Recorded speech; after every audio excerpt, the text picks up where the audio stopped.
à tous sur i24 News, c'est l'heure de votre rendez-vous avec le sport. Quel bonheur de vous retrouver pour un quart d'heure de bonheur et de bonne humeur, un programme chargé aujourd'hui avec notamment du football. Et oui, c'est fini, les vacances pour les footballeurs professionnels, c'est parti.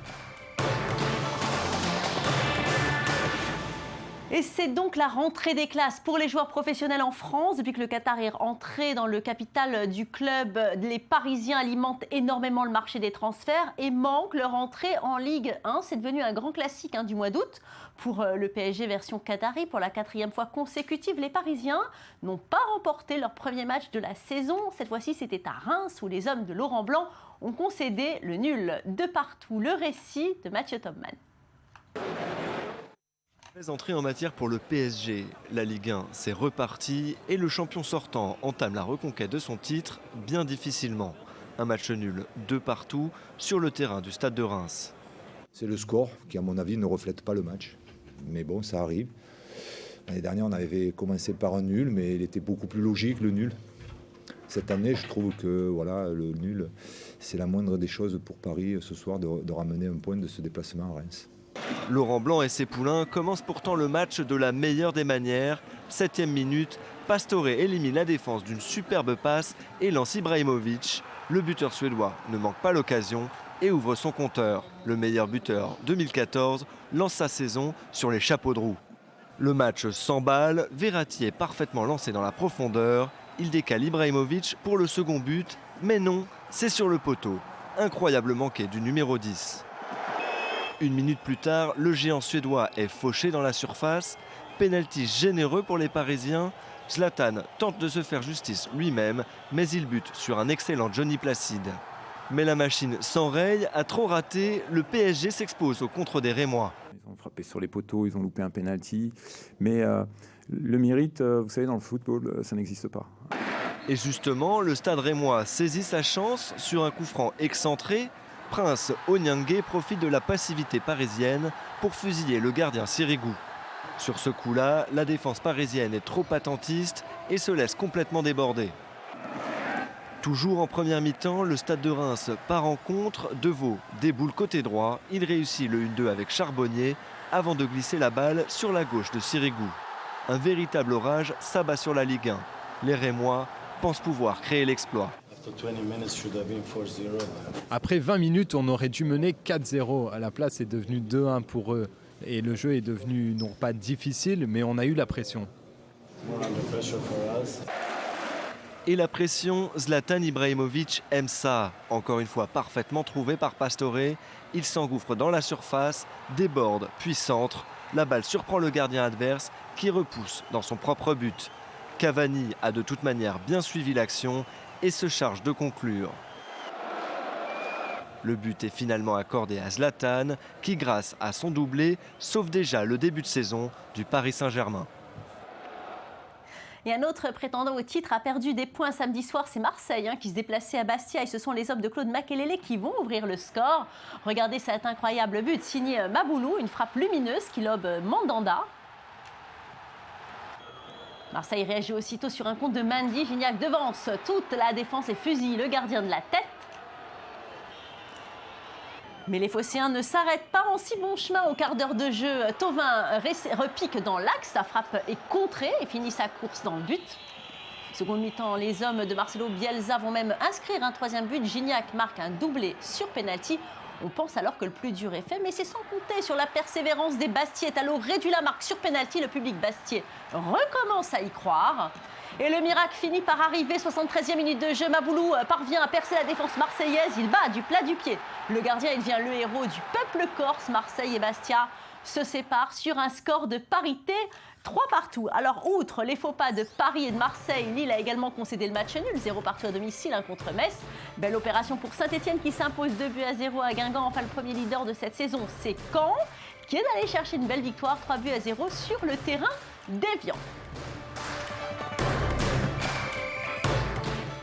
Et football toujours ce soir, c'est le Community Shield. C'est un match caritatif qui oppose le vainqueur du championnat anglais au vainqueur de la Coupe, c'est-à-dire Manchester City contre Arsenal. Une rencontre à ne rater sous aucun prétexte.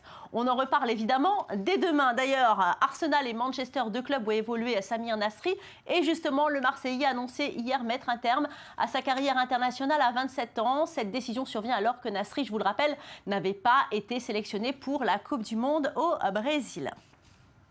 Basket à présent, c'est le premier Israélien à jouer en NBA. Omri Caspi est le plus heureux des Israéliens en Amérique après le Texas. Il fait ses bagages pour la côte ouest, la Californie, où il va endosser à nouveau le maillot de Sacramento. i24 News a eu la chance de le rencontrer ici même en Israël, à Rishon LeZion, avant le match de qualification pour les championnats d'Europe avec l'équipe d'Israël. Une belle rencontre, pleine d'émotions. Il nous ouvre son cœur. Regardez.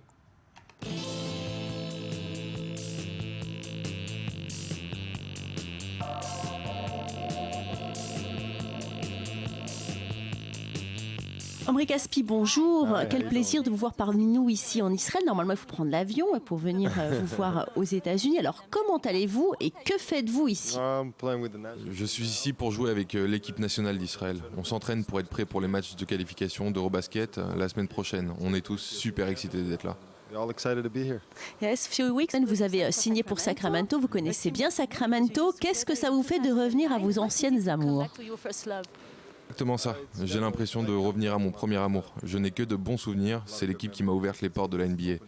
J'étais un jeune homme, j'avais 21 ans, je jouais en Israël et d'un coup je joue aux États-Unis. Donc oui, de retourner à Sacramento, c'est comme rentrer à la maison et ça me permet de revoir mes amis de toujours. Alors vous allez devoir déménager du Texas en Californie. Je vais rentrer à la maison à Houston et faire mes bagages pour le déménagement pour ensuite aller à Sacramento. Et il faut aussi que je trouve un appartement.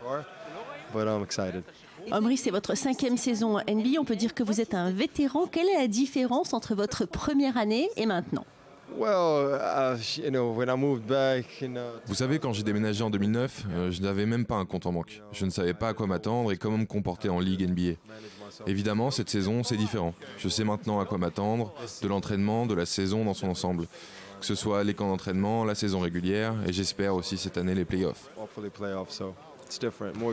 La saison dernière avec les Rockets de Houston, c'était la première fois que vous arriviez jusqu'aux playoffs. Racontez-nous cette expérience. C'était juste incroyable. C'était la première fois que j'allais en playoff NBA et que je disputais des matchs plus importants que les matchs de saison régulière. C'est une super expérience, je pense. C'est incroyable et je pense que c'est un sentiment que tous les athlètes devraient ressentir. C'était ma première fois et j'espère bien que ce ne sera pas la dernière. Vous avez été le premier joueur israélien à évoluer en NBA. Pensez-vous que vous avez finalement ouvert les portes pour les autres? J'espère. Maintenant, il y a Gal Merkel qui joue avec les Mavericks et tous les ans, nous revenons en Israël et nous jouons pour l'équipe nationale et on se rend compte que le niveau s'améliore d'année en année. Donc oui, je suis super excité. Vous connaissez les plus grandes stars américaines, notamment LeBron James. Quels conseils pouvez-vous donner à son nouveau coach, israélien d'ailleurs, David Blatt? David Blatt? C'est différent, vous savez, la saison de NBA et celle d'Europe ne se passe pas de la même façon. La NBA est beaucoup plus longue, et évidemment il y a beaucoup plus de superstars du basket, comme LeBron James. David Blatt est un bon coach, et c'est un homme bien, et il va réussir à manager cette équipe de manière à ce que toutes les personnalités s'entendent, qu'il n'y ait pas de guerre d'ego pour que l'équipe soit vraiment unie, et ils vont se concentrer sur la victoire. Je suis sûr qu'ils auront beaucoup de succès. Comment pouvez-vous expliquer qu'en NBA, il y ait autant de joueurs qui ne soient pas originaires des États-Unis? Il y a beaucoup de joueurs européens et internationaux en NBA, plus que jamais d'ailleurs. Il y a 80 à 85 joueurs, ce qui représente entre 20 à 25% de la totalité des joueurs. Ce qui nous montre bien que l'amour du basket est devenu quelque chose de mondial. Quand on voit Tony Parker, qui est la superstar de son équipe, alors qu'il est français, 20 ans en arrière, ça n'aurait jamais pu arriver. C'est plaisant à voir. Omri, c'est pas facile d'être israélien vivant à l'étranger en ce moment. Est-ce qu'on vous interroge sur vos opinions politiques? Oui, de temps en temps, je pense que nous sommes les ambassadeurs de notre pays. C'est important pour vous de défendre justement la position israélienne? Plutôt oui, je représente Israël à tous les niveaux. Il y a un vrai problème de perception sur ce qui se passe en Israël. Ce qu'on voit à la télé n'est pas toujours vrai. Comme j'ai dit, on est tous de petits ambassadeurs, chacun à notre manière. Et on fait ce qu'on peut pour aider le pays. Évidemment, le conflit à Gaza était aux infos tous les jours. C'est quelque chose que tout le monde voyait tous les jours. Les gens me posaient des questions. Qu'est-ce que la Palestine? Qu'est-ce qu'Israël? Qu'est-ce qu'ils veulent? Et qu'est-ce que nous, en Israël, nous voulons? J'essaye d'expliquer notre vision des choses de la meilleure manière qu'il soit. À cause de la situation militaire, vous allez devoir jouer à Chypre. C'est dommage quand même. Oui, c'est mauvais, mais vous savez, on a des athlètes très compétitifs. On essaie de se concentrer sur nos objectifs et c'est ce qui compte. On aimerait être ici, en Israël, à Rija Lidion, sur le terrain de Nokia Arena à Tel Aviv, devant 10 ou 12 000 personnes qui nous supportent. Mais c'est pas grave, on reste concentré sur le jeu.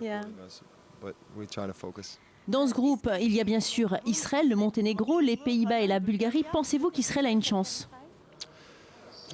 Ça va être marrant et intéressant. Il y a de grosses équipes en face. On a un groupe fort avec l'équipe du Monténégro, celle de Bulgarie et bien sûr celle de Hollande, qui selon moi est la plus forte. En plus, maintenant, nous ne jouerons pas à domicile, donc on n'aura pas de seconde chance. Il faut absolument gagner nos matchs. Ça va être intense.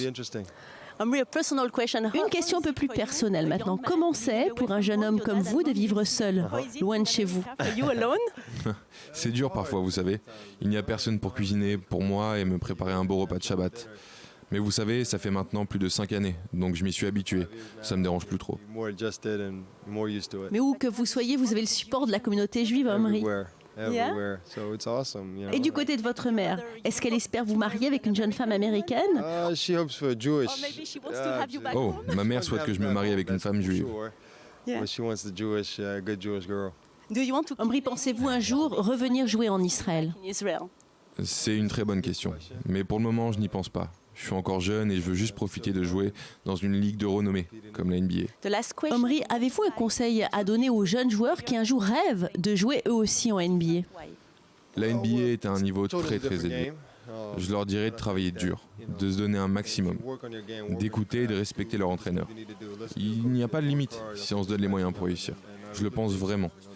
Il y a tellement d'exemples de joueurs qui, en se donnant un fond et par amour pour ce sport, y sont arrivés, donc tout est possible. Est-ce que vous fréquentez les autres joueurs israéliens qui évoluent en NBA? J'espère vraiment pouvoir. Il y en a maintenant 2 et également un entraîneur qui lui aussi est israélien. Vous avez été heureux pour le Maccabi? Je suis vraiment heureux pour le Maccabi. Vous avez regardé tous les matchs à la télévision?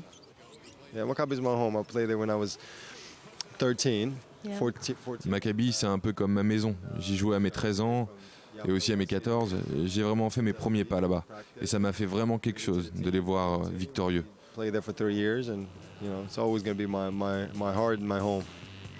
Merci beaucoup, Omri, d'avoir été avec nous sur i24 News. Et toujours en basket, la France qui aborde sa préparation pour la Coupe du Monde en Espagne avec un très bon état d'esprit, beaucoup de confiance, mais sans Tony Parker, le meilleur joueur. Alors comment vont-ils faire, les Bleus, sans leur capitaine emblématique? Les premiers éléments de réponse, regardez. Dans les semaines qui viennent, l'équipe de France de basket va devoir apprendre à jouer et surtout à gagner sans le talent de Tony Parker. Un casse-tête pour le coach Vincent Collet, qui doit tout simplement se passer du meilleur joueur français de l'histoire. On sait ce qu'il a apporté à l'équipe de France toutes ces dernières années. Le fait de jouer sans lui va forcément vouloir dire une nouvelle vie. Voilà, il faut inventer une autre façon de fonctionner. Donc on va s'y l'employer, mais malgré tout, on n'a pas toutes les réponses au jour d'aujourd'hui. Si elle manque de réponses, la France connaît déjà ses leaders. Aux côtés du vétéran Florent Pietrus et du capitaine Boris Dio, les Bleus attendent beaucoup de Nicolas Batum. Annoncé depuis longtemps comme l'avenir de l'équipe de France, l'ailier de Portland est prêt à reprendre le flambeau. Là, je pense que c'est le bon moment. J'ai pas vraiment de pression, je suis assez excité, c'est une belle opportunité pour moi. Voilà, d'être au devant de la scène avec Flo et Boris. À mon âge, à 25 ans, d'équipe nationale, l'équipe de France en championnat du monde, je pense qu'il y a beaucoup de personnes qui aimeraient être à ma place. Donc c'est génial, pour moi je le prends bien et je suis vraiment pressé d'y être. Une défense rigoureuse, un jeu offensif léché et un collectif soudé. Les hommes de Vincent Collet vont s'appuyer sur leurs forces, les mêmes qui les ont conduits au titre européen l'an dernier. On est les champions d'Europe en titre, donc on a ça à défendre. Et donc sur une compétition internationale, on a mérité notre qualification au championnat du monde. Maintenant, il va falloir représenter la France du mieux possible. Donc il n'y a pas d'autre optique pour nous que d'aller essayer d'aller chercher une autre médaille pour la France. Pour y arriver, il faudra d'abord sortir d'un groupe qualificatif très relevé, avec entre autres l'Espagne, l'un des 2 favoris avec les intouchables États-Unis. Une médaille mondiale, c'est la seule chose qui manque encore au palmarès du basket français. Et tennis maintenant avec les demi-finales du Master de Toronto. Tsonga qui s'est qualifié pour la 3e finale de Master 1000 de sa carrière et la première depuis 3 ans avec une belle victoire face à Dimitrov sur un score de 6-4, 6-3. Pour rappel, le Français a déjà réalisé un parcours exceptionnel en éliminant le numéro 1 mondial Novak Djokovic, mais aussi Andy Murray, 2 anciens vainqueurs du tournoi. Et le prochain sur la liste est suisse et il s'appelle Federer. Roger Federer a joué face à l'Espagnol Feliciano Lopez en demi-finale de la Coupe Rogers. Lopez n'a pas démérité. Il nous a offert une belle performance, mais s'est incliné en 2-7, 6-3, 6-4. Federer a clôturé le match de la plus belle des manières avec un ace chirurgical. Tsonga Federer, c'est donc la finale géniale que nous propose le Master de Toronto et ça se joue ce soir pour les amateurs de tennis. C'est bien voilà, c'est la fin de cette émission. Quel bonheur d'avoir passé ce moment en votre compagnie. On se retrouve demain bon pied bon oeil pour encore plus d'aventures sportives. Restez avec nous. L'info continue sur i24 News.